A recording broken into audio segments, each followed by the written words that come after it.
We are going places, and this is SenseTalking knocking on North Korea with an explainer. All right, let's get into a story that honestly sounds like it was ripped straight from a Hollywood script, but it is terrifyingly real. It's all about a dream job, a single click of a mouse, and what turned into the largest theft in human history. So picture this. You've got Kim Ji-hoon, a 28-year-old developer in Seoul, and he's on a Zoom call that he thinks is going to change his life. It's an interview with a Silicon Valley startup, and the offer is insane. 180 grand a year, company equity, and it's fully remote. I mean, it's the dream, right? The interviewers are professional, the company's website looks legit, everything seems perfect. To wrap things up, they ask him to do one last little technical test. The interviewer says, "Hey, can you just download this file so we can see your coding environment?" Totally standard stuff in these interviews. So Kim clicks, he runs it, and everything on his screen looks completely normal. But in that split second, an invisible piece of malware just woke up on his computer. And that one little click, it just swung the vault door wide open to this number, $1.5 billion. Kim has absolutely no idea, of course, but he's just handed a team of elite hackers a golden key into the systems of one of the biggest crypto exchanges on the planet. So while Kim is on the other end of the call, probably smiling and already thinking about this incredible new life, the heist is officially on. And in just 4 months, the FBI is going to be knocking on his door. Not because he's a criminal, but because his computer was the way in. He was patient zero. So who was really on the other end of that Zoom call? Well, they weren't recruiters from Silicon Valley, that's for sure. They were operating out of a much darker place, working for a regime that is desperate for cash and is willing to do pretty much anything to get it. Say hello to the Lazarus Group. That's the name given to North Korea's elite cyber warfare unit, also known as Bureau 121. Now, you have to understand, these aren't just random hackers in a basement. These are highly trained military officers, often scouted as kids, with one single overriding mission: steal foreign currency to fund the North Korean state and get around all those crushing international sanctions. And these guys, they have a history. You might remember their name from the 2014 Sony Pictures hack. That was more about chaos, causing $100 million in damages. By 2016, they'd moved on to straight-up bank robbery, nabbing $81 million from the Central Bank of Bangladesh. And now, they've perfected a whole new technique: the supply chain attack. Basically, instead of trying to blow the doors off a fortress, they find a trusted person, like a developer applying for a job, and trick them into carrying the bomb inside for them.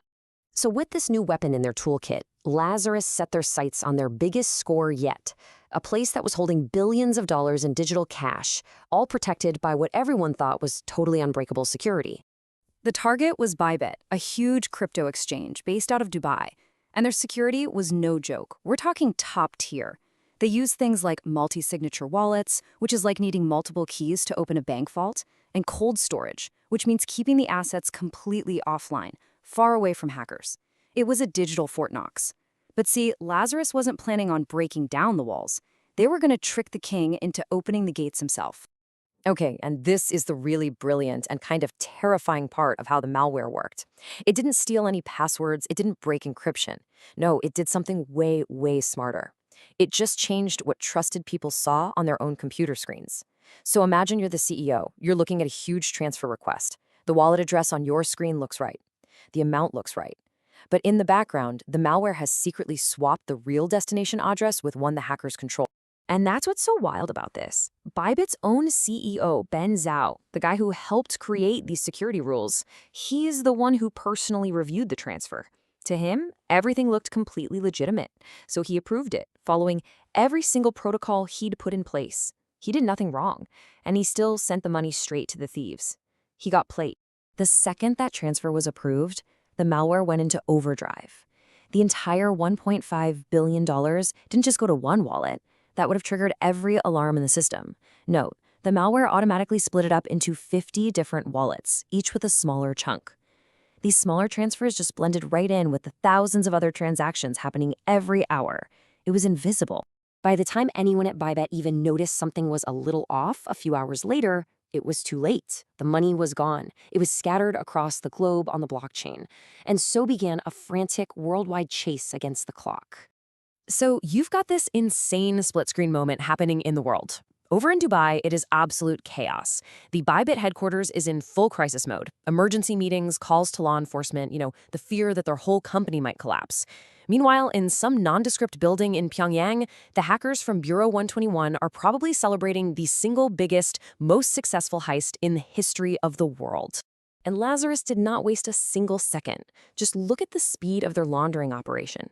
Within just 2 days, $200 million was already being washed clean.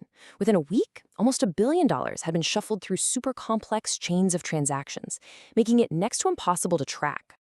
So how on earth did they do it so fast? Well, they used a whole toolkit of sophisticated crypto tools. They jumped between different coins on decentralized exchanges, which are basically unregulated crypto markets. They used things called cross-chain bridges to move the money between different blockchains. And for the final step, they used mixers like Tornado Cash, which are basically a digital washing machine. You throw the dirty money in, it tumbles around with a bunch of other funds, and what comes out is virtually untraceable. And this is where things get really strange for the investigators. You see, because all of this is happening on the blockchain, every single transaction is public. The FBI, private security firms, they could literally watch the stolen money move from wallet to wallet in real time.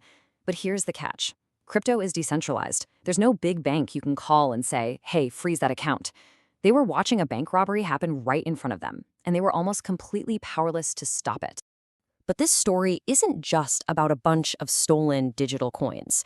To really understand why this heist matters to every single one of us, we have to follow the money to where it ended up, because this is where a digital crime has very real and very scary consequences for global security. Take a look at this.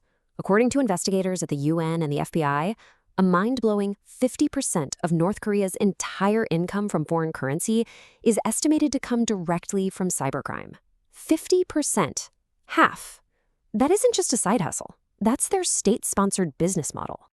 So where does all that stolen money actually go? Well, it's been traced directly to funding North Korea's weapons programs. We're talking about the ballistic missiles and nuclear weapons that are a constant threat to the world.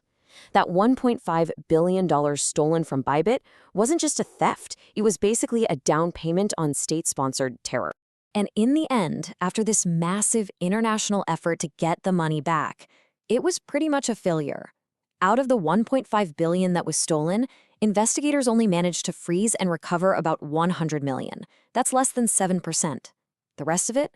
It's gone, converted to cash, and now it's fueling a dictatorship. The hackers, for all intents and purposes, won. Which leaves us with a really chilling final thought.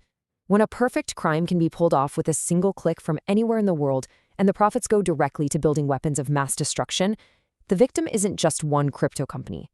The real question is, in the long run, who really pays the ultimate price?